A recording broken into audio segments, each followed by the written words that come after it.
comenzamos.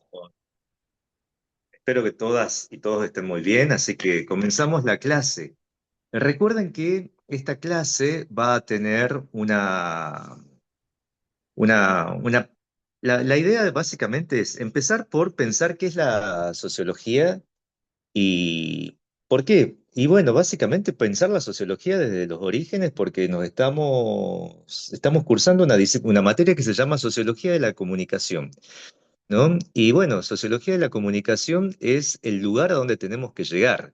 Entonces, para llegar a ese lugar, en todo, todo destino nos exige un origen, ¿no? Ese origen lo tenemos que rastrear en el origen de lo que es la sociología, como para después, en las últimas unidades, entrar a las discusiones sobre la sociología, el poder y los medios de comunicación, que ahí va a ser un nudo central también de nuestra materia, de lo que lo que queremos compartir con ustedes en estas varias discusiones, ¿no?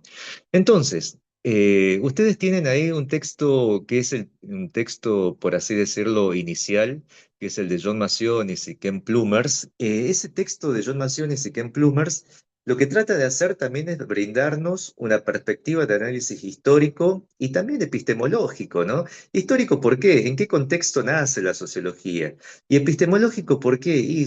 La sociología, ¿qué debe su origen científico? ¿Cómo se inicia como ciencia? Algunos autores después discutirán el estatus de ciencia de la sociología. Pero por ahí, Naciones y Plumer lo que están haciendo de alguna manera es tratar de brindarnos ese panorama general. Es interesante que ustedes tengan este texto de Mazzoni. ¿Por qué? Porque de alguna manera este texto de Mazzoni, como desde el inicio, lo que va a tratar de hacer es dialogar con el texto o con la entrevista que ustedes tienen al final, que es la de Flavia Costa. ¿Estamos hasta ahí? ¿Todos tienen el texto de John Mazziones y Ken Plumers?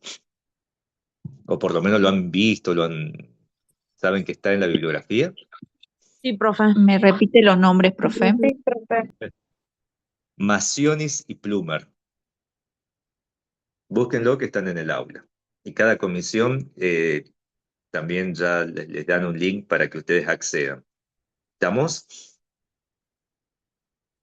Bueno, comenzamos con el texto. Alguna gente cuando toma las clases les gusta tener el texto al lado, ir subrayando o ir preguntando. Y los que ya lo leyeron, está bueno que vayan preguntando sobre este texto, ¿está bien? Entonces, para iniciar el recorrido, la primera pregunta que debemos hacernos parece una pregunta que parece sencilla, parece de manual, básicamente. ¿Qué es la sociología?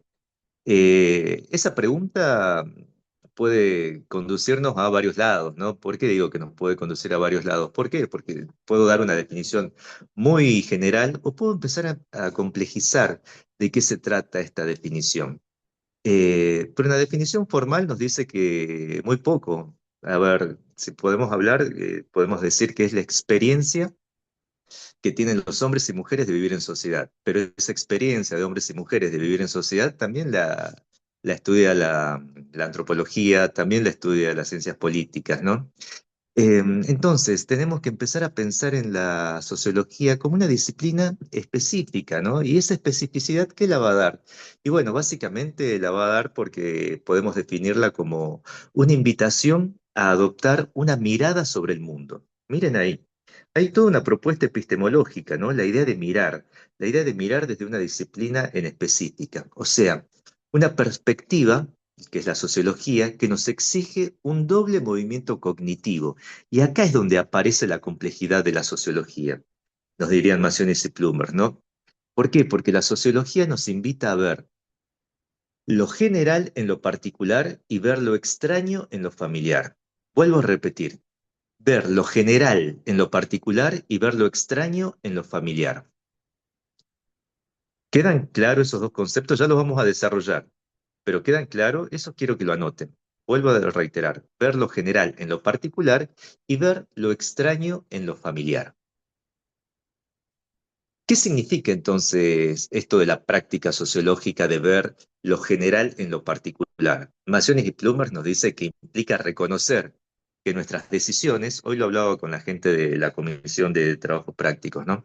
implica ver lo general en lo particular. Entonces implicaría reconocer que nuestras decisiones individuales, aquello que consideramos que solamente a nosotros se nos ocurre, porque somos sujetos autónomos, eh, son producto de una construcción social, son productos atravesados, son productos, esas decisiones son productos que tienen que ver con pautas culturales, pautas sociales, de la estructura social en la que estoy inmerso.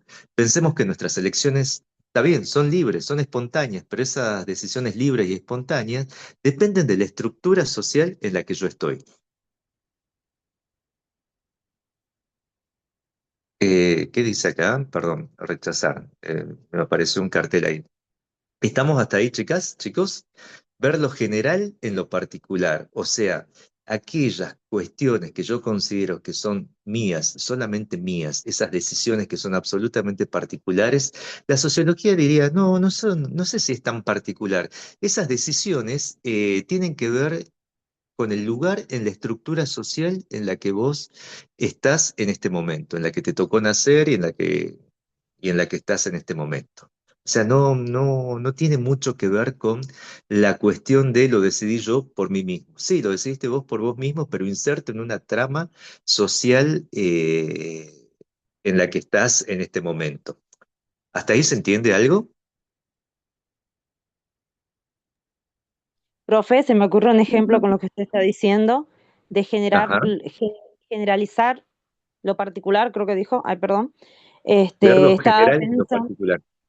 Ujú. estaba pensando en el ejemplo, bueno, reciente de esta cuestión de los argentinos, que los argentinos estamos endeudados, digamos. Es una Claro. cuestión que nos pasa a la gran mayoría, no es que es un problema individual porque uno no sabe administrar, no sabe educación financiera, no. Hay toda una cuestión detrás de por qué estamos, la gran mayoría de los argentinos, endeudados, por ejemplo. Se me ocurría recién con respecto a lo que usted estaba diciendo. Está muy bien, pero ¿sabes qué? Está tan bien que te fuiste a la resolución.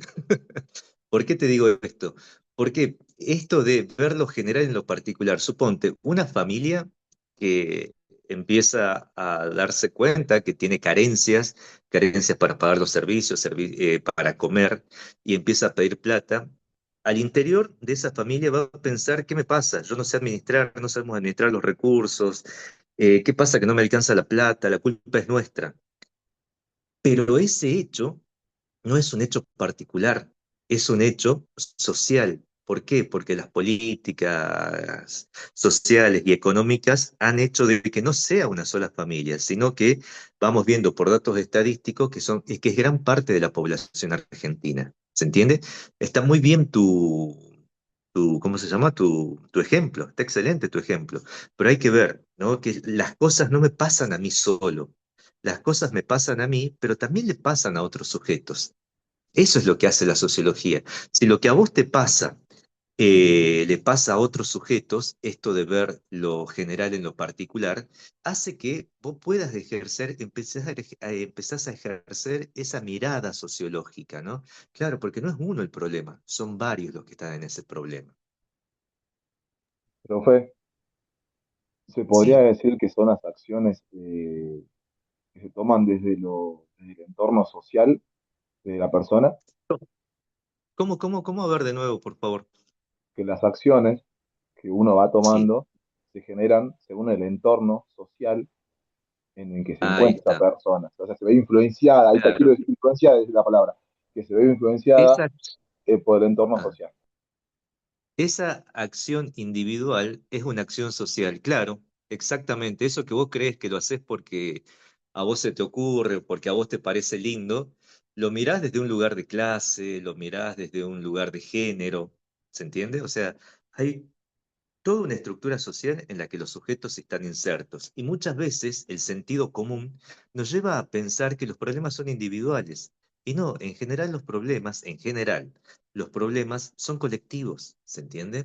Porque tienen que ver, de acuerdo, como yo les decía hace rato, a la estructura social a la que yo pertenezco. En el lugar de la estructura social en la que estoy inserto, más específicamente hablando. La decisión de cursar una carrera tiene que ver eso. Uno piensa que la decisión de cursar una carrera es una decisión individual. Pero es una decisión que tiene que ver con el lugar donde yo nací, los intereses de estímulo que yo tuve, supongamos, se me han estimulado para las matemáticas, para la cuestión financiera, y es muy probable que yo vaya, ¿no? Para ese lugar. Pero si me estimularon con la lectura, con la curiosidad, por ahí voy a elegir una disciplina de las ciencias sociales.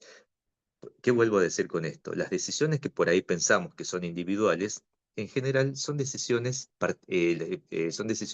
generales que tienen que ver con la estructura social a la que pertenecemos. ¿Se entiende hasta ahí? Sí, profe, yo iba a poner un ejemplo, bueno, usted dijo en cuanto a lo académico, pero es lo mismo en cuanto a lo laboral. Con lo Eh, laboral, es muy, exactamente lo mismo. claro, es muy notorio por ahí ese pensamiento o esa acción en las ferias, es muy común. En las ferias, Mm. desde chiquito, bueno, adolescentes comienzan a trabajar y ya para ellos es algo influenciado por su entorno y no hay otra cosa que es eso. Hoy me decía un alumno en clases algo súper interesante, que me dejó pensando, pues yo no lo había visto, ¿no? Y aparte, eh, creo que viene, ¿no? Con esto. Él me decía que cuando uno va a buscar trabajo, me decía, cuando yo voy a buscar trabajo, siempre lo primero que te dicen es la experiencia. Te hablan si tenés experiencia o no tenés experiencia. Y si no te tenés experiencia, para determinados varones jóvenes, el único lugar donde puedes ir a trabajar es en la albañilería, que ahí vas practicando y vas ejerciendo la experiencia a la par que vas aprendiendo. ¿No? Mirá ahí cómo el lugar en la estructura social te lleva a determinados lugares de trabajo. En cambio, si vos tenés una red de vínculos sociales que te permite trabajar en otros lugares, rápidamente accedes y no importa la experiencia. No Y solamente no es la red de vínculos, sino también el conocimiento propio. bueno, pero ahí te vuelvo a decir, por más conocimiento propio que tengas, muchas veces le van a dar un puesto de trabajo a la persona que tenga más vínculos con ese lugar donde vas a estar. Esa es la cruda realidad del mundo social. Siempre va a recibir el trabajo el que tiene el padre que es amigo de o que es familiar de, como que va a ser una prioridad. El capital cultural con lo que vos das, con lo que vos vas a entrar al mercado de trabajo, va a dialogar y te va a hacer que tengas una mejor posición en el mercado laboral si tu capital social, si tus vínculos te ayudan a conseguir ese trabajo y la estabilidad de ese trabajo. No necesariamente todo es capital cultural, es lo adquirido. ¿Se entiende? Profe, gracias. ¿Cómo? Sí, sí, lo entendí, gracias. Bueno, entonces seguimos. Entonces, la primero que nos invita a ver Maciones y Plumer es ver lo general en lo particular, que habíamos dicho que era la primera, y después también nos invitan a ver qué otra cosa. Nos invitan a ver lo extraño en lo familiar. ¿Qué es eso de lo extraño en lo familiar? Y básicamente esto significa desarmar la idea de que las cosas son así porque tienen que ser así. Porque hay un micrófono abierto, por favor. Vuelvo a reiterar. El segundo punto que nos invitan a reflexionar, Maciones y Plumers, es la idea de ver lo extraño en lo familiar. ¿Qué significa esto de ver lo extraño en lo familiar? Y muchas veces decimos que las cosas funcionan así porque tienen que ser así, ¿no? Porque hay una supuesta naturaleza social que hace que las cosas funcionen de determinada manera y no nos ponemos a analizar porque forman parte de nuestras prácticas y nuestra vida cotidiana, ¿no? ¿Qué nos Es, diría profe, es como naturalizarlo así, por ejemplo, lo que dice también Bauman, ¿no? Yo puse el Pedro? ejemplo, por ejemplo, Ujú, de acá de Alto Comedero, en cual yo vivo, y fui, sí, bueno, vivo no mucho tiempo, pero del tiempo que viví, en la mayoría de los barrios que voy, una cuestión laboral, siempre se toca el tema de la droga.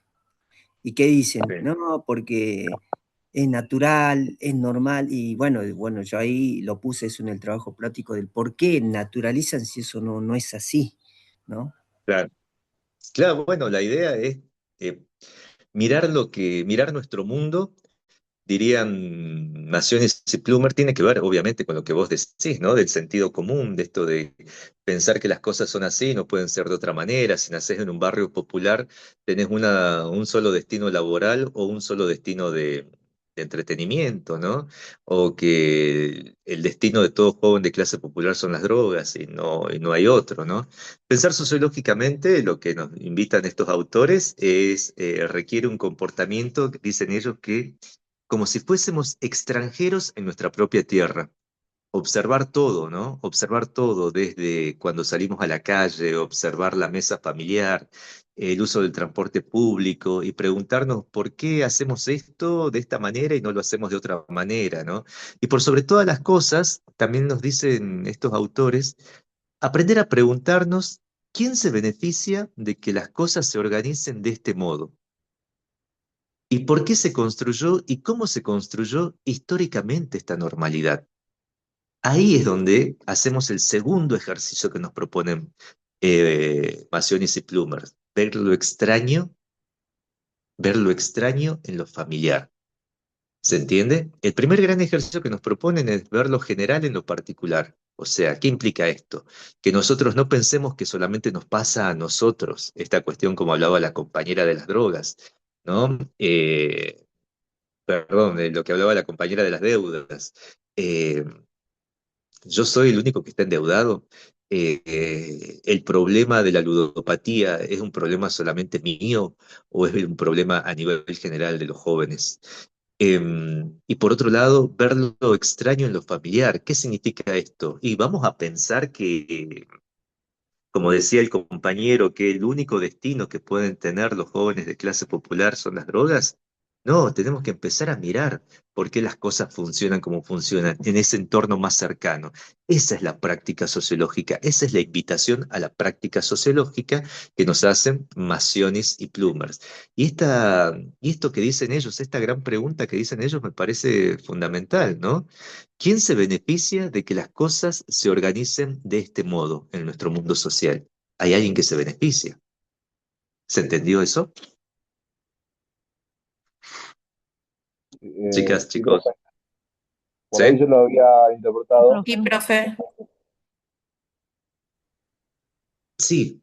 Decime, yo por favor. decía que lo había interpretado como una desconstrucción psicológica eh, y también de acciones, porque lo extraño en los familiares, como y se me vino a la cabeza, por ejemplo, en este caso, Copérnico, cuando sacó la teoría de que la Tierra era redonda, o sea, él vio algo extraño en las rutinas, en los familiares, dijo, ¿por qué? Se preguntó y bueno, hizo mucho, se desconstruyó psicológicamente para pensar diferente. Entonces, lo apliqué así, puede ser.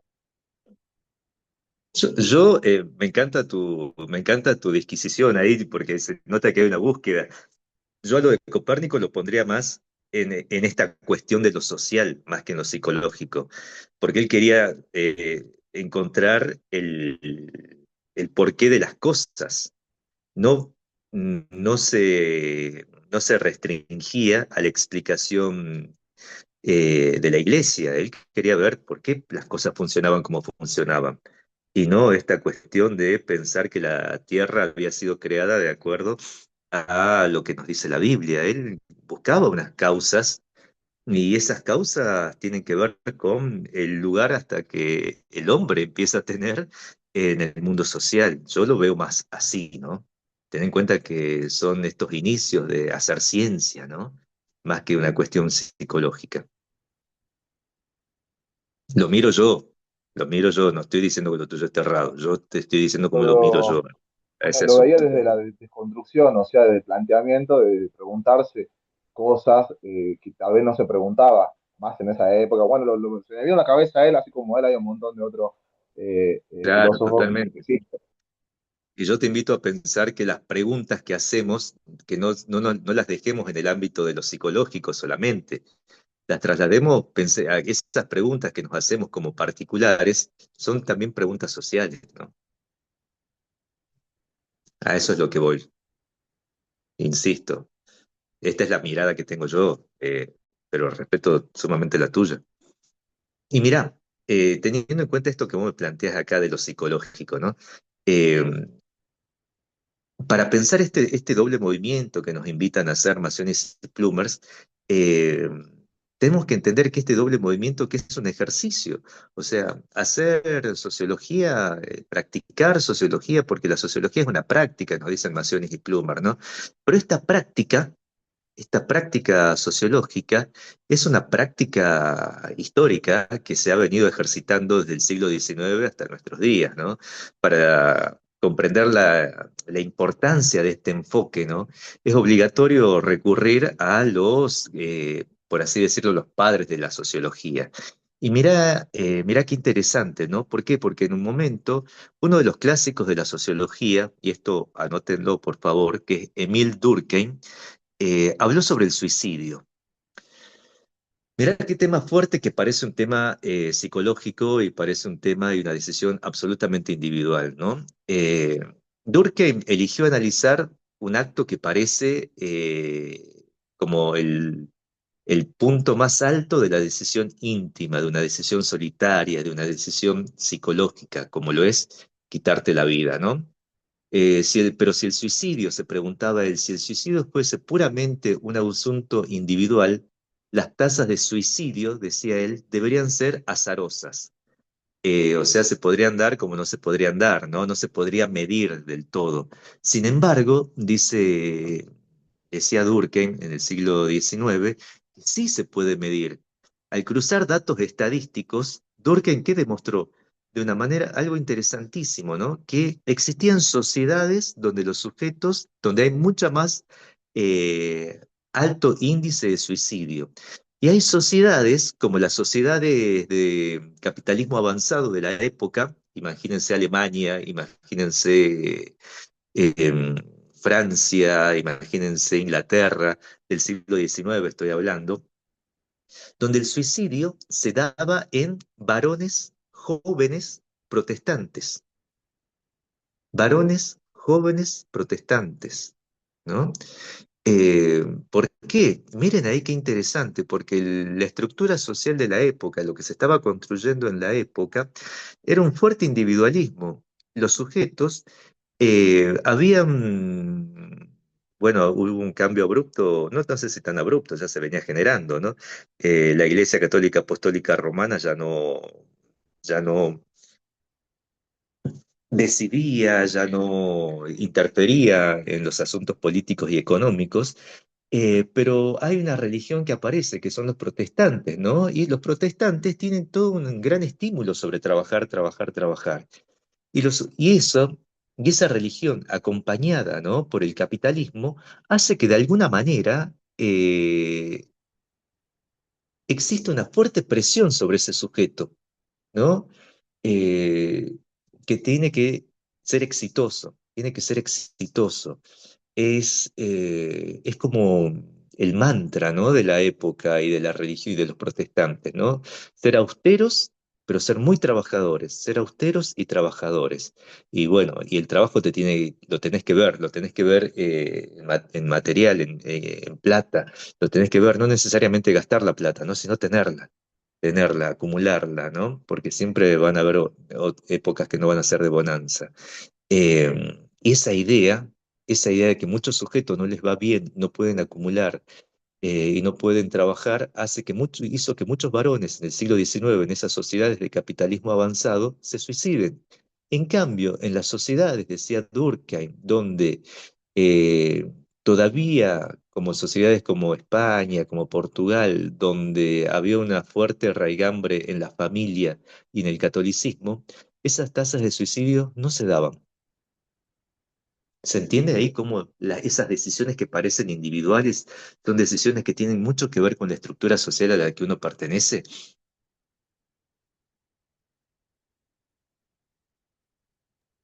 Sí, sí, profesor, entiendo. Bien, y el Sí, resto van profe, se configurando entiende. esa idea. Sí, profe. Perfecto. Sí, profe. Hola, Se profe, ¿me entiende, escucha? profe. ¿Cómo? ¿Me escucha?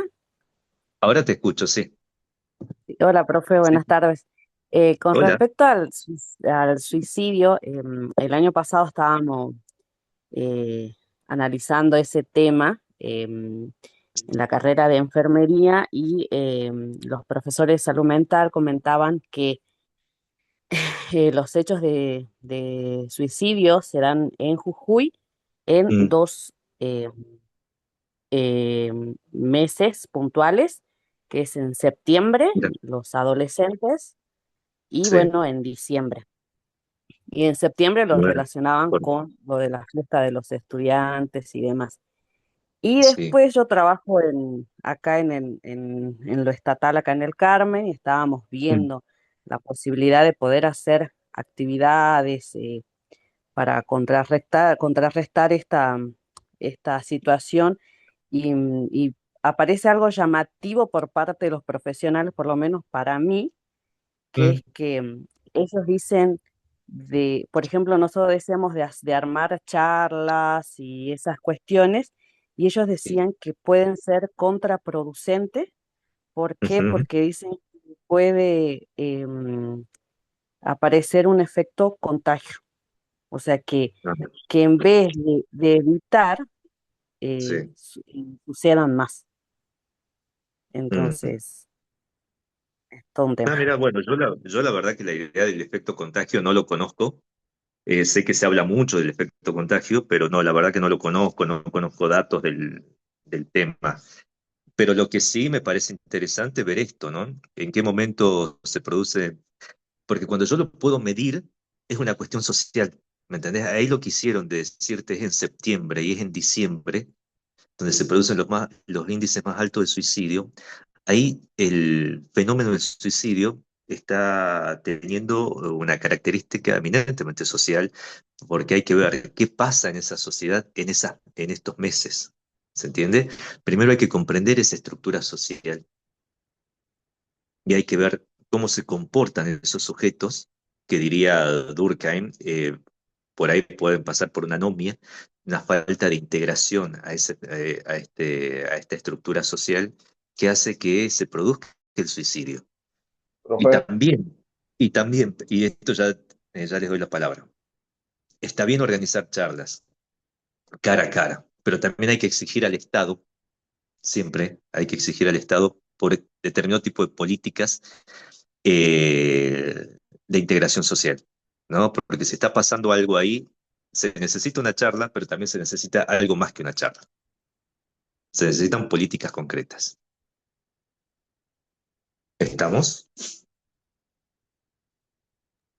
Sí, profe. ¿Estamos? Bien, buenísimo. Eh, Pensé que alguien quería decir algo, ¿no? Bueno, sí, No, profe, profe, ¿cómo?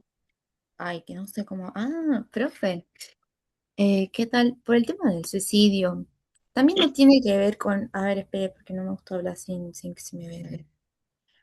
¿Con bueno, qué? antes, ¿puedo hacer Un una momento. pregunta? El tema del suicidio también no tiene que ver, o sea, con todo esto que estamos hablando, no tiene que ver Un con toque, un antes que siga.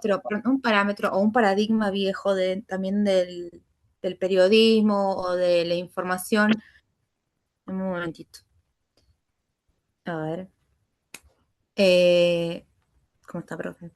¿No tiene que ver también con un paradigma viejo en el que antes la sociedad se lavaba las manos en cuanto a salud mental y Ujú, no le atribuían la importancia necesaria que tal vez le atribuimos ahora? Entonces se instala esta idea del efecto dominó o el efecto contagio, justamente sí, porque no se ahondaba, no se hablaba, no se mencionaba. Ayer tuvimos puede ser, en un puede práctico, ser. bueno, yo curso con una compañera que también está acá. Mm, Y la alumna ayudante dice, no, no, en España no se puede hablar porque en España no se habla del suicidio porque puede dar la idea, porque puede inspirar a los otros. O sea, con una certeza bárbara lo dijo, que a mí me preocupó un montón porque mm, no inspirás al otro a que se suicide, en realidad, ¿no? claro, Eh, entonces también veo que el tratamiento social, digamos, o sea, público del suicidio, tiene que ver mm, con estructuras antiguas, tabuizadas, o sea, o tabuizadoras en realidad. sí. La verdad que puede ser que, yo como te digo, a la idea del efecto contagio, no lo conozco, no me parece una explicación del todo concreta para analizar, porque por ahí empezás a atribuirle cosas al efecto contagio que tienen que ver con la estructura social y económica de donde están insertos los sujetos, ¿no? Eso me preocupa del efecto contagio a mí. Eh, pero bueno, lo que estaba haciendo yo en este momento, cuando estaba hablando del suicidio, es comentarles que uno de los popes, de los padres de la sociología, lo que dijo que el suicidio no es una cuestión individual, es una cuestión social. Y a partir del siglo XIX en adelante, la sociología lo que hace es salirle al cruce a la psicología, porque la psicología que se estaba desarrollando también en esa época decían que era una decisión absolutamente individual. Y no, la sociología, con Durkheim, demuestra que es una decisión colectiva. Uno se ve llevado, porque hay una estructura social que te impulsa a eso. Él también hablaba de anomia, ¿no? Hay determinados sujetos que no se adaptan a la estructura social de la época y no saben cómo aferrarse a eso y se retiran. Se retiran tanto que, dice Durkheim, les es tan incomprensible la nueva época que les toca vivir. En esa época del siglo XIX te estoy hablando, no te estoy hablando de ahora, porque no tengo nada estudiado del suicidio en la actualidad, no lo sé. Pero en esa época, los cambios sociales, culturales, económicos y políticos de la época fueron tremendos, lo que hizo que varios sujetos que tenían una mentalidad de la época antigua ven que no pueden adaptarse a estas nuevas formas de trabajo, a estas nuevas formas de intercambio, a las nuevas formas culturales de la época, y dice Durkheim, hay una gran tasa, hay una gran tasa de índice de suicidios de sujetos que padecen anomia. O sea, que la sociedad avanza tanto que ellos no pueden subirse a ese avance social y se retiran. ¿Se entiende? Se ven como sujetos que no pueden hacer nada. Se ven como sujetos que el mundo avanza y ellos se quedaron atrás. De ahí la Ese- palabra presión social, la famosa palabra presión social que hizo esto. Pero más allá de la presión social, también eso, opino que está totalmente ligado con la moral de cada persona. Porque esto, como usted lo dijo, se originó hace un par de siglos atrás. O si nos volvemos más atrás a la prehistoria, no existían los suicidios. Usted no iba a claro. saber, bueno, según los estudios, una Pero persona, vuelvo a insistirte. La moralidad, la ética, la moralidad forman parte también de una construcción social, ¿no? Yo tengo la moralidad de mi época y tengo la moralidad de mi cultura. claro, claro, ¿Se claro. entiende eso, no? Sí, sí, sí, Claro, se entiende. No, en las culturas, o sea, incluso precolombinas, la muerte era considerado el siguiente paso a la vida, dar la vida en tu cultura por Total, los dioses o en homenaje o en tributo era un placer, un privilegio. O sea, la muerte tiene diferentes totalmente. valores. Sí, sí, sí. sí, Y sin ir bueno, más lejos, sabe, de cultura como los chinos, que también el suicidio se veneraba y se honraba según en qué condiciones, en qué contexto se daba. puede ser, o también era para no caer en una degradación social, ¿no? La gente practica el harakiri. Porque mira ahí la presión social de que descubran que sos un corrupto, la presión social de que descubran de que algo malo tenés, y la gente se suicida ante esa presión social, como vos decís. ¿Está? Vemos ahí como un fenómeno que históricamente se pensaba como psicológico e individual, la sociología con Durkheim lo propone como una cuestión eminentemente estructural y social. ¿Queda claro eso? Sí, profe, Sí, más o menos a eso va lo que yo quisiera aportar es que también tiene razón porque ahora en la actualidad concientizar sobre que en vez de tomar ese camino hacia el suicidio y poner lugares de apoyo o decir que más o menos tienen que existir lugares de apoyo para que la gente no tome ese camino, siento que también estaría bueno porque nos acerca más como sociedad y de decir, bueno, concienticemos y ayudemos a las personas que nosotros vemos que más o menos no se sienten bien o que a veces necesitan ayuda, que no lleguen a tomar ese camino. Y de paso también concientizar de que hay situaciones sociales que no están bajo el Ahí control está, ahí estrictamente todo está. el tiempo, también llevan a que gente llegue a ese camino. Por ejemplo, el bullying en el escolar y todo eso hace que algunos chicos decidan tomar esa decisión y es prácticamente también Total. culpa de la sociedad que no tienen en cuenta eso, digamos. Es culpa de la sociedad, no sé, hay falta de políticas, ¿no? Falta de políticas. Pero más allá Eh, de ayudar por a no tomar esa decisión, perdón. Hablar de la culpa de la sociedad es como diluye muchas cosas. Cuando hay gobiernos presentes que atiendan a lo que está pasando sobre sus sujetos, sobre las poblaciones que gobiernan, se establecen políticas educativas, se establecen políticas de cuidado, ¿no? Tengamos eso en cuenta, porque estamos haciendo sociología. No digamos que es culpa de la sociedad. No, no. Hay responsables y hay que distribuir las responsabilidades. Bueno, y demos por terminado el tema del suicidio, que no es lo único que miró la sociología. Entonces, para darle una mirada, o sea, como un poquito más operativa, ¿no? A todo este trabajo que nos proponen hacer Maciones y Plumers, ellos acuñan con los aportes de Wright Miles un término interesante, que es esto, ¿no? De la imaginación sociológica. Esto de que nos estamos cuestionando que las cuestiones personales no son solamente personales, sino son sociales, y que los asuntos públicos, y los asuntos públicos, ¿no? Tienen que ver con cómo repercute en mí y cómo tengo que yo desfamiliarizar ese mundo que creo que es absolutamente natural. Ahí está lo que se produce cuando Charles Wright Miles, le da este nombre, ¿no? Imaginación sociológica, porque es un trabajo eminentemente racional lo que nos proponen. No hay un trabajo, porque si yo digo la sociedad tiene la culpa, tac, se terminó ahí. Porque si yo digo, bueno, Dios lo quiso así, tac, se terminó ahí. No, no, buscar el fin último de las cosas y con ese fin último de las cosas yo puedo dar respuesta a lo que está pasando. Y ahí estoy practicando la imaginación sociológica. ¿Se entiende?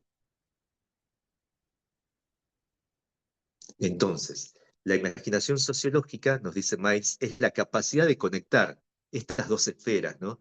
De entender cómo los cambios históricos a nivel mundial de alguna manera impactan directamente en las experiencias micro, en las experiencias de la vida cotidiana, cómo lo global impacta en lo particular y cómo eso que yo creo que es particular y que es mío, tiene que ver con todo un proceso estructural de nuestras sociedades muchas veces a nivel local y cada vez y en este tipo de sociedad en la que vivimos ahora que se vuelve absolutamente globales, ¿no?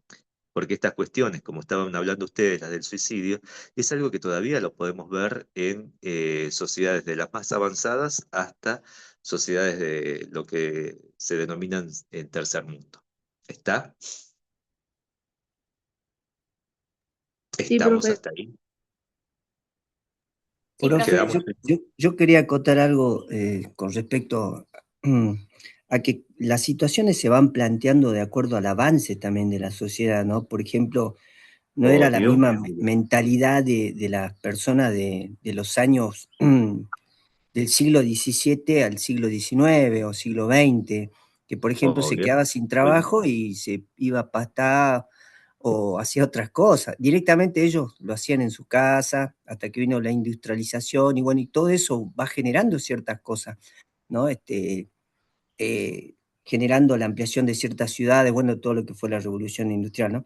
Pero Claro. redondeando es que de acuerdo al avance de la sociedad, por ejemplo, hoy toca, yo acabo de estar recién en un curso de IA y tocaba de cómo hubo gente despedida a nivel mundial, ¿no? Y ¿Mm? que los tipos te dicen, no te hagas problema por eso, ellos fueron despedidos porque no están capacitados por la IA.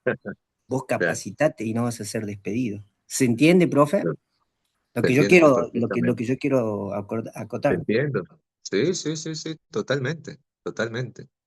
Totalmente, viste que muchas veces ya cortamos con el tema, ¿no?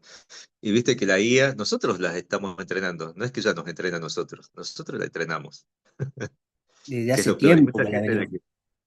que, mucha gente de la que se quedó sin trabajo es porque nosotros históricamente, hace mucho tiempo, no sé si históricamente, pero hace mucho tiempo, desde que apareció, la venimos entrenando. Sí, sí, Bueno, totalmente. similar a la revolución industrial, ¿no? Mucha gente pensaba Bueno, de viste, que eso. ahí tenemos otro proceso, ahí tenemos que estamos atravesando un proceso como el que nos empiezan a describir Maciones y Plumer, ¿no? Ese proceso que nos describen Maciones y Plumer y que Karim sos vos, ¿no? El que está hablando. Sí, profe El que, Karim. el que nos cuenta Karim tiene que ver con esto, ¿no? Con estos primeros comienzos de los cambios estos tan trascendentales que aparecieron en el siglo XIX, donde aparece la disciplina de la sociología, ¿no? Entonces, ya venimos, hasta ahí ya estamos, chicos, con la cuestión de la imaginación sociológica y cómo esa imaginación sociológica que debemos practicar al día de hoy tiene que ver mucho con esto que veníamos desarrollando, con ver lo general en lo particular y por otro lado ver lo extraño en lo familiar, ahí se construye ese proceso de construir esta mirada sociológica, ¿no? Construir la imaginación sociológica. Pero ¿por qué imaginación? Es porque ahí tenemos que preguntarnos, ¿por qué las cosas son así y no pueden ser de otra manera? Y también a quién le conviene que las cosas funcionen de esta manera y no de otra manera, ¿no? La imaginación sociológica, nos dicen Maciones y Plumers, es una herramienta indispensable para que alguien empiece a ser crítica de la sociedad en la que vive, ¿no? La imaginación sociológica también, dicen estos autores, nos permite y nos ayuda a trascender esas limitaciones que, como yo les decía hace rato, limitaciones que muchas veces la da la religión, ¿no? Que muchas veces o la da el sentido común. La imaginación sociológica también, por otro lado, nos convierte en miembros activos, ¿no? Porque empezamos a sospechar de las cosas. Es interesante esto, ¿no? Y nos ayuda también de alguna manera a entender y comprender la diversidad, ¿no?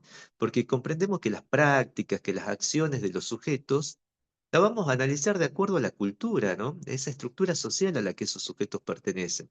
Desde por qué se comportan como se comportan, por qué hablan como hablan, por qué eligen como eligen.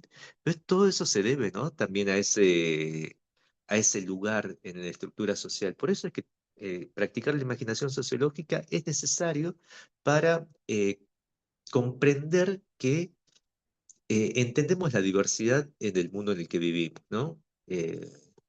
Y también la imaginación sociológica no tiene que estar estancada, ¿no? La imaginación sociológica continuamente tiene que estar mirando los grandes cambios que se producen en la sociedad, como esto que nos relataba Karim, ¿no? Karim, perdón, eh, parece algo nuevo y algo espontáneo, pero es algo que históricamente, el lugar de la IA en nuestras vidas cotidianas, tiene que ver, ¿no? Con una construcción social e histórica, ¿no? De los grupos de poder, de los grupos económicos.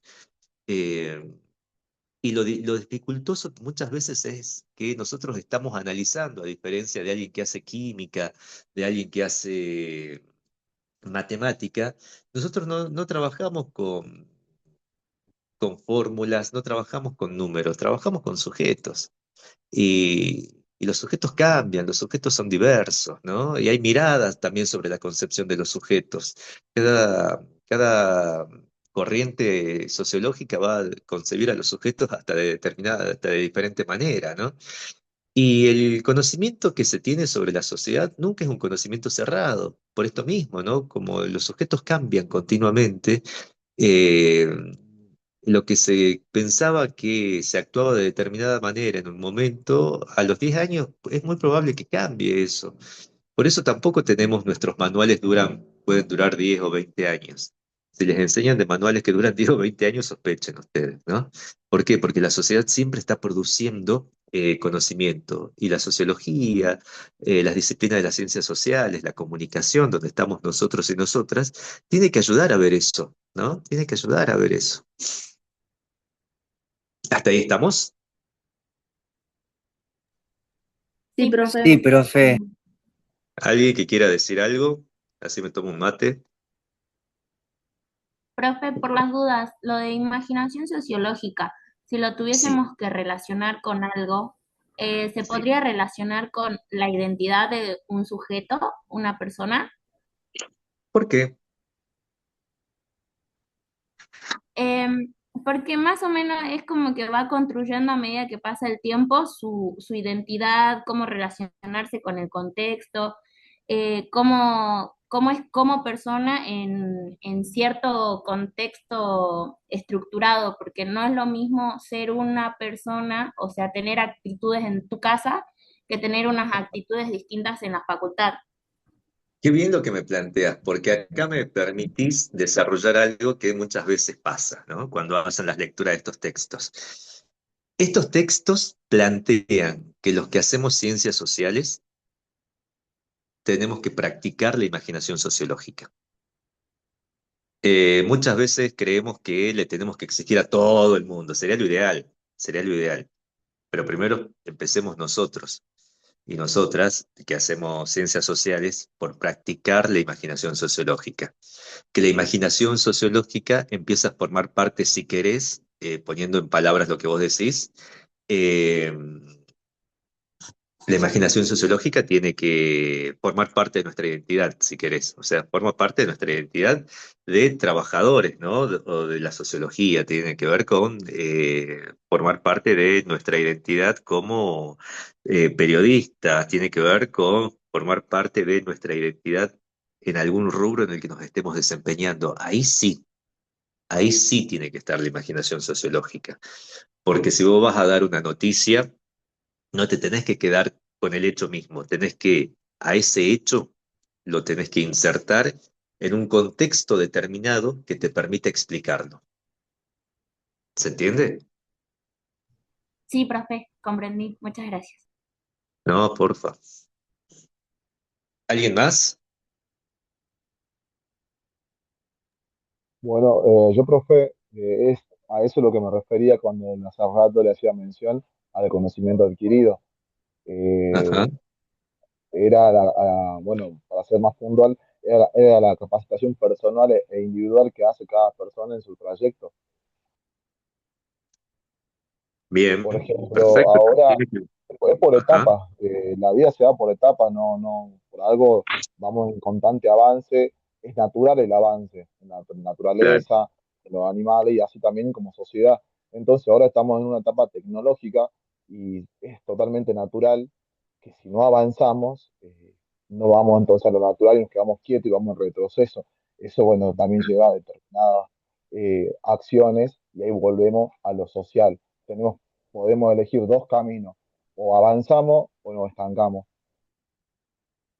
Bueno, yo lo que te diría es que practiquemos de dejar de usar la palabrita natural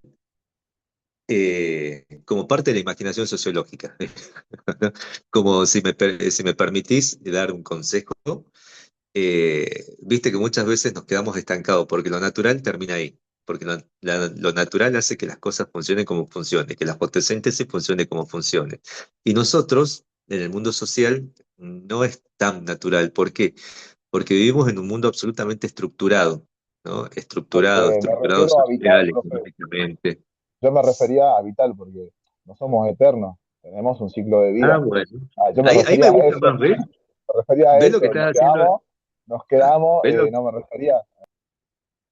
Pero bueno, ves, ahí cuando te exigí un poquito más, ahí practicaste más la imaginación sociológica con esa respuesta y con esa explicación que me diste. Está bárbaro ahí, está bárbaro. Y ahí te entiendo más. Bien, bien, profe. Bueno, me refería a eso. Ves que todo es necesario, o sea, ¿viste?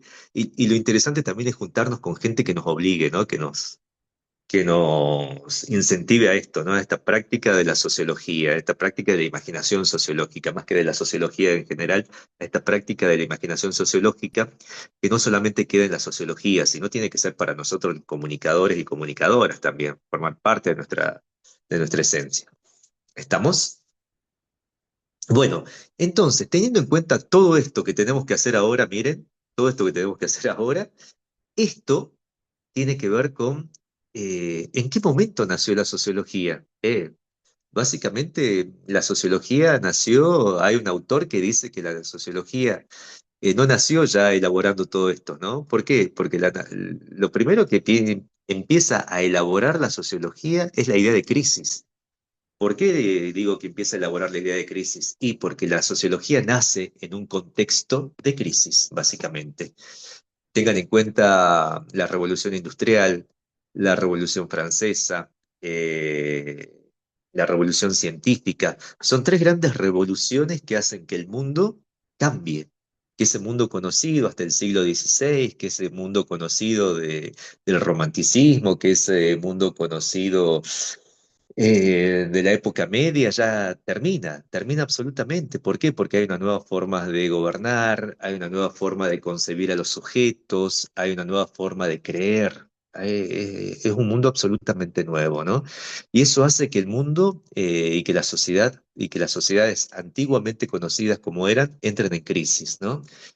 Eh, Aparecen grandes conmociones sociales, políticas y económicas, ¿no? Que debilitan el viejo orden y dieron lugar a una modernidad capitalista a partir del siglo XIX, nos dicen los autores, ¿no? Hay un autor que se llama Juan Carlos Portantiero, que lo tienen por ahí dentro de los textos de consulta, ¿no?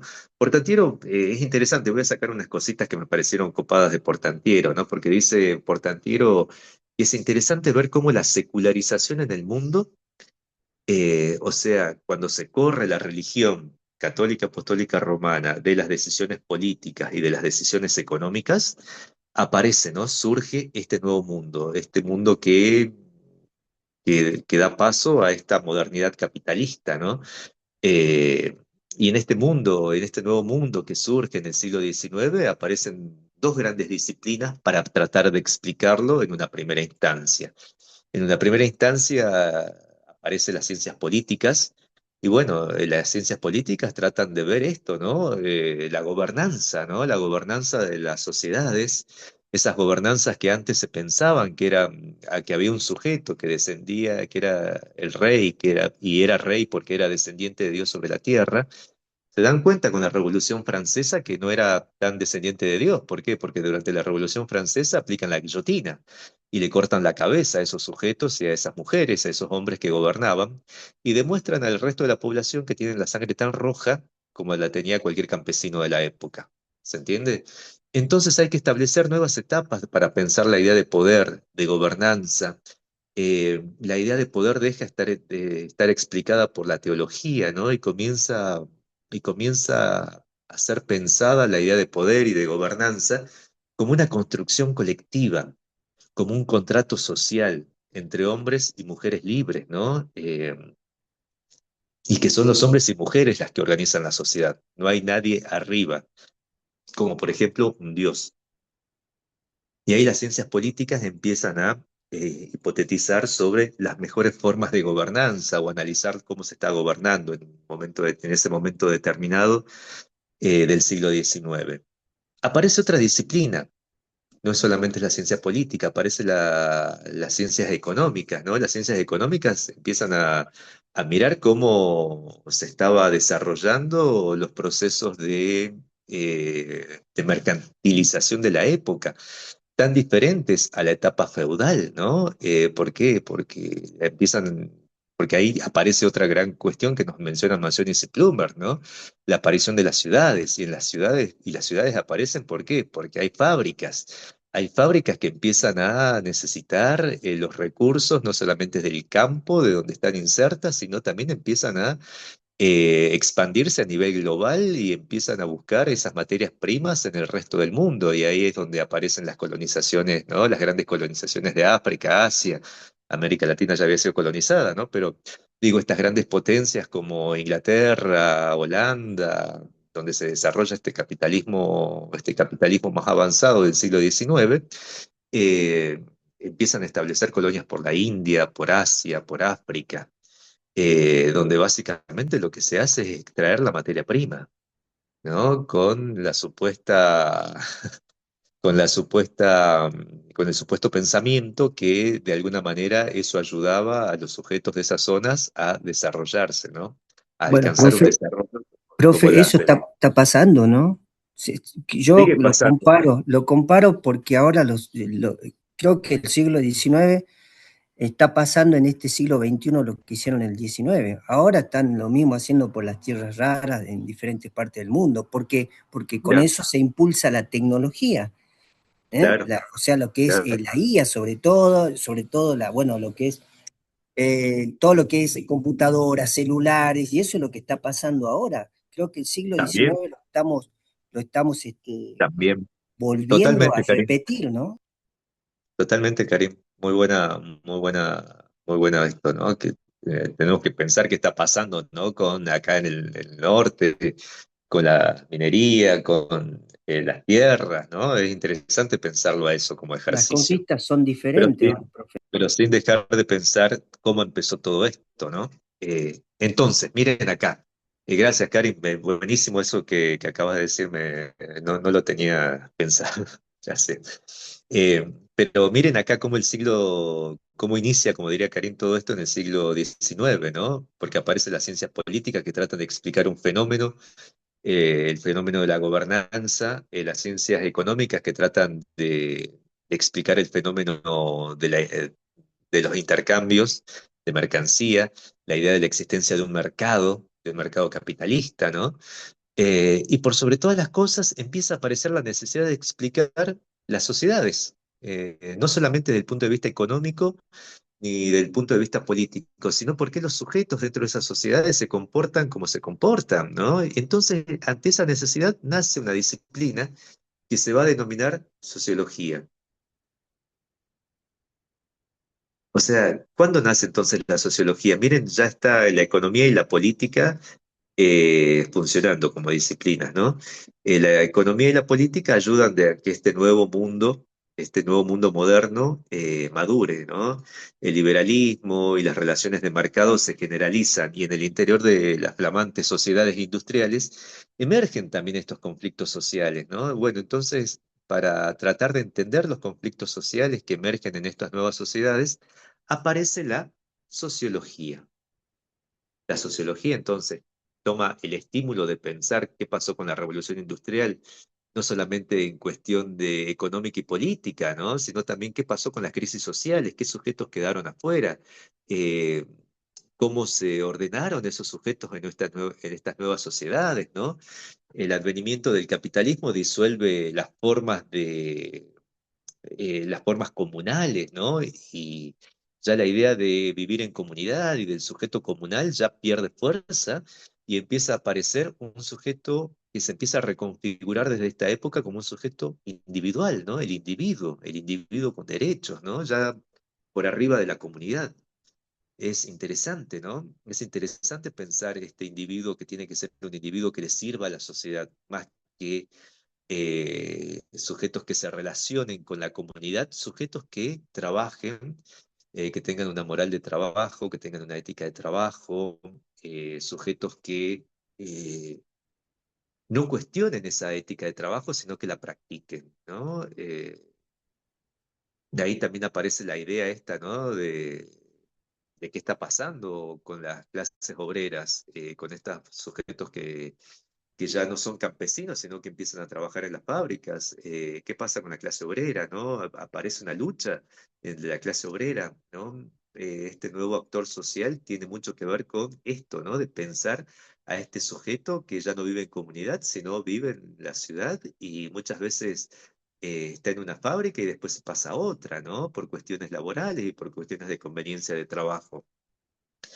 De alguna manera, todos estos problemas que se inician en el siglo XIX, la sociología lo que intenta hacer es dar una respuesta, por así decirlo, conservadora, ¿no? Tratar de que las cosas, de seguir esos rumbos económicos y rumbos políticos, eh, y como que dar propuestas para que las sociedades se amolden a esos rumbos, para que los sujetos que viven en la sociedad se amolden a esos rumbos, esos nuevos rumbos políticos y económicos, ¿no?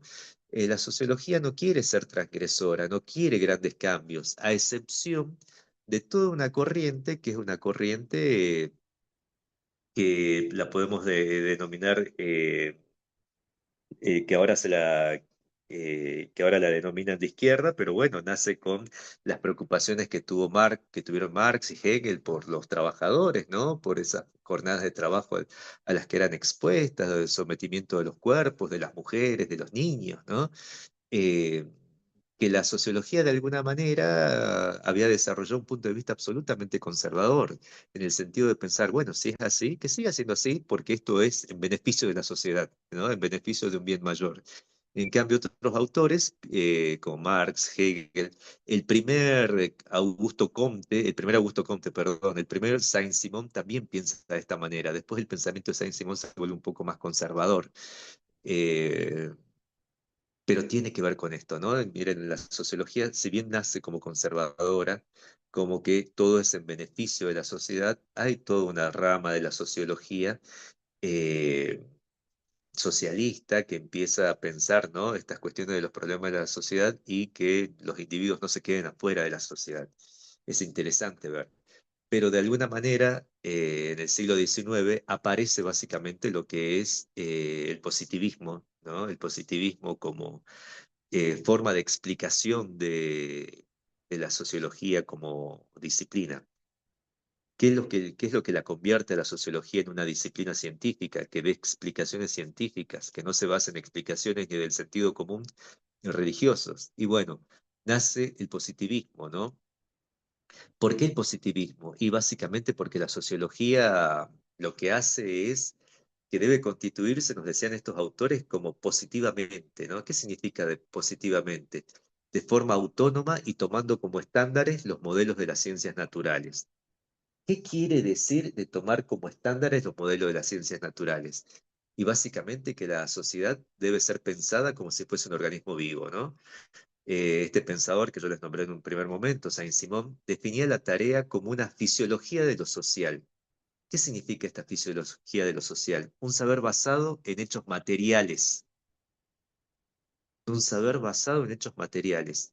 O sea, yo tengo que ver la sociedad, qué está pasando, cuáles son los conflictos que hay en esta sociedad y tratar de descubrir las reglas que construyen estos conflictos, para que si yo descubro cuáles son las reglas de la crisis, lo que hago es desarticulo las crisis, ¿se entiende? Desarticulo las crisis y así como un médico entiende cuáles son los problemas de un cuerpo y trata de solucionarlos, así tiene que hacer el sociólogo. Por eso es el positivismo, la fisiología social. ¿Se entiende? La fisiología es lo que hacen los médicos, ¿no? Analizan el cuerpo, ven que tenés un problema, detectan ese problema y lo solucionan a través de pastillas, medicamentos, u operación. ¿Se entiende? Profe, ¿Quién habló? Sí, yo. ¿Podría volver a explicar lo del positivismo? Se me entrecortó una parte. dale. Habríamos hablado de que la la sociología como ciencia, nace basada en el positivismo, ¿no? Que es la premisa para que una disciplina en la época, en el siglo XIX, pueda ser considerada científica. ¿Por qué? Y básicamente porque las disciplinas que desarrollaron el positivismo eran la biología, la física, la química. Entonces Augusto Comte dice, el estudio de las sociedades se tiene que basar en el positivismo como hacen los biólogos. Los biólogos analizan los cuerpos, estudian los cuerpos, ven el funcionamiento de los cuerpos. Entonces nosotros tenemos que ver el funcionamiento del cuerpo social para entender por qué existen crisis y tratar de construir leyes que sean generales para entender y para mejorar el cuerpo. Así como los médicos estudian el cuerpo, analizan el cuerpo y entienden cómo funciona, nosotros también tenemos que hacer eso con el cuerpo social.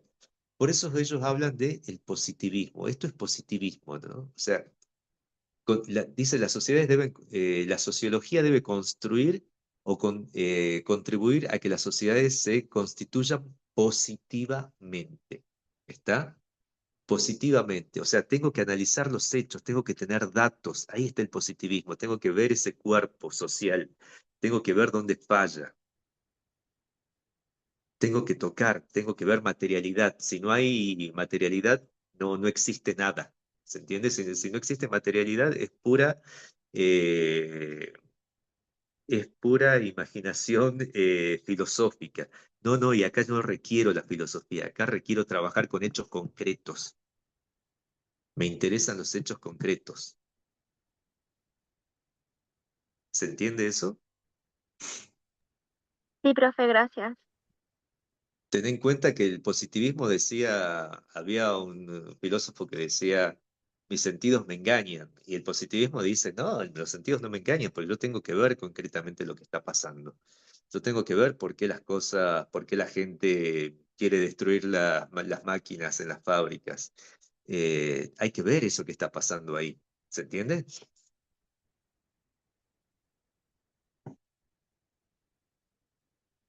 ¿Se entiende, chicos, esto? Sí, profe.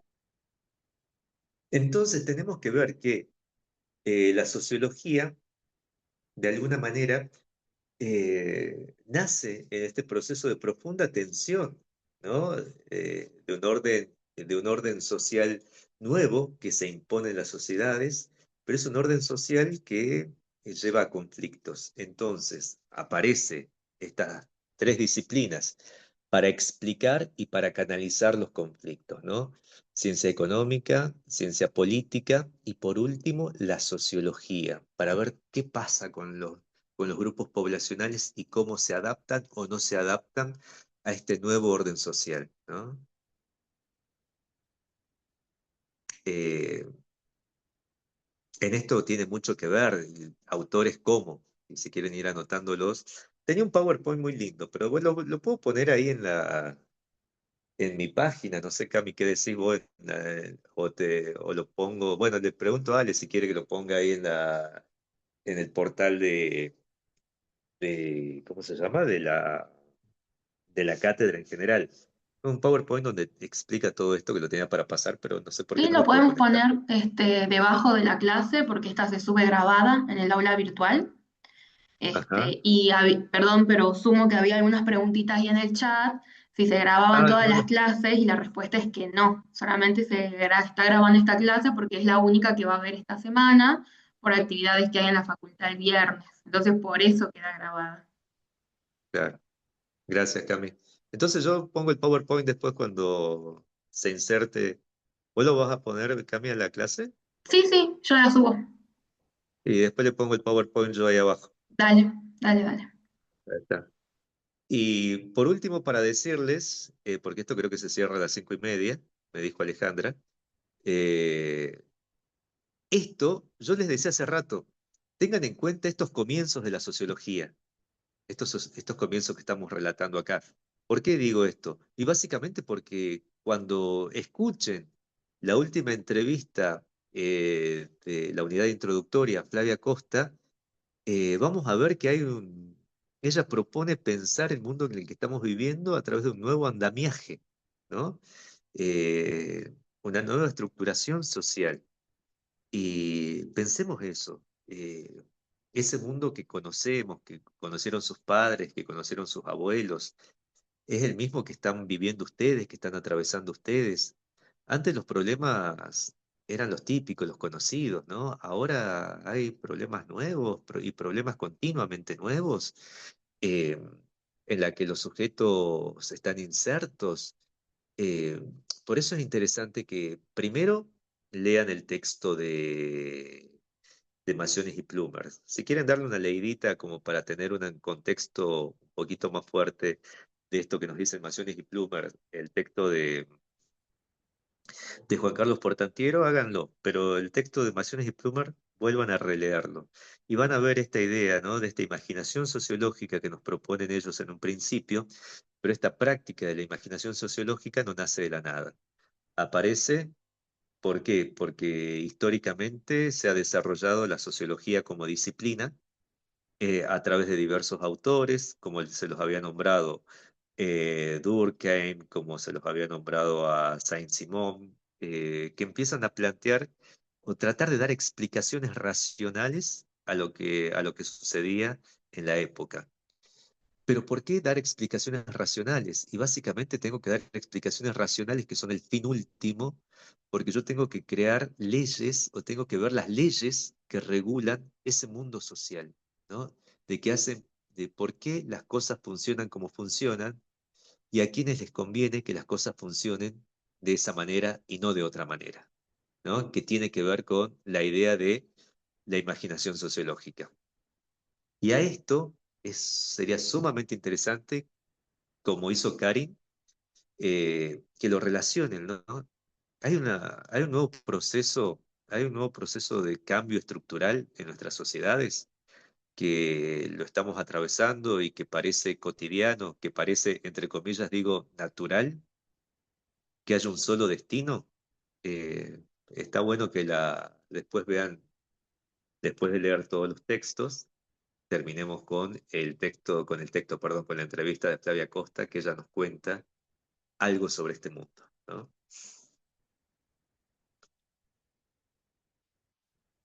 ¿Estamos, chicas, chicos? Estamos, profe. Sí, profe. Sí, profe. Bueno, ¿qué tenía que hacer yo ahora? No me acuerdo. Algo tenía que hacer con ustedes. Pedirnos Quedan, lo que quedan nadie 4 El minutos, formulario, profe. profe, nos habían dicho que iba a dejar el formulario de Ah, el asistencia. formulario El de formulario de asistencia. asistencia ya está en el chat hace rato. Ah, perfecto. ¿Lo puedes copiar de nuevo, profe, por favor? Ahí lo copio. Ahí lo pasé. Gracias. Gracias, Cami. A vos, Juan. Profe, Che, mañana tenemos práctica virtual también, ¿no? chicos, chicas, los que están con la comisión del día lunes, y fíjense, ¿no? Que tienen actividades para realizar dentro de las jornadas de comunicación. No se olviden eso. Hay algunas comisiones que tienen para hacer eso, así que fíjense, revisen siempre el aula, porque siempre se les deja mensaje. No hay excusas para pensar no vi, porque tiene que ser una práctica, así como la práctica sociológica, de la imaginación sociológica, tiene que ser una práctica de ustedes como alumnos revisar las propuestas que se les dan dentro de las comisiones y eso está todo en el aula virtual, ¿no? ¿No? Sí, profe. Sí, profe. Sí, profe. No hay, Sí, no hay profe. excusas para eso, no hay excusas para eso. Profe, ¿mañana Siempre hay clase revisen. o no? Mañana yo voy a dar unos 15 minutitos para explicarles el trabajito que les pido a los del miércoles, a la gente. Todo está también en el chat digo, todo está en el aula virtual, Karim. Hay que revisar Sí, el sí, aula está todo Buenísimo, ahí, virtual. profe. buenísimo, gracias. Así que revisen. Profe, Sí, que haya dicho de lo que no había excusas se entrecortó, no pude escuchar. ¿lo que, papá? No te escuché bien. De lo que no había excusas no pude escucharlo, se cortó. ¿De qué dijo? No hay excusas para no revisar el aula virtual, porque ahí continuamente tienen actividades que les proponen las diferentes comisiones y la cátedra en general. Ah, bueno, gracias. No es necesario que nosotros estemos diciendo, o sea, vayan y revisen siempre. Bien, voy a dejar de Bien, grabar entonces. dale, dale, dale.